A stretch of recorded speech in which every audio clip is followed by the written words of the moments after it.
आलमी मंजरनामे से कुछ खबरें शामिल करें। आपको बताएं कि यमन पर इजरायली हमले में हौसियों के chief of staff Mohammed Abdul Karim al-Ghamari शहीद हो गए हैं। हौसी तर्जुमान ने chief of staff Mohammed Abdul Karim al-Ghamari की शहादत की तस्दीक करते हुए कहा है कि इजराइल को इसके जराइम की सजा मिलेगी। अभी लड़ाई खत्म नहीं हुई बल्कि उसमें तेजी और मजीद ताकत आएगी।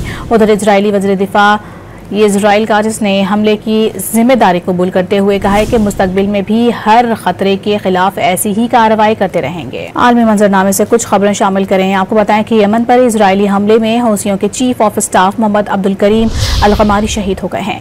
हौसी तर्जुमान ने chief of staff Mohammed Abdul Karim al-Ghamari की शहादत की तस्दीक करते हुए कहा है कि इजराइल को इसके जराइम की सजा मिलेगी। अभी लड़ाई खत्म नहीं हुई बल्कि उसमें तेजी और मजीद ताकत आएगी।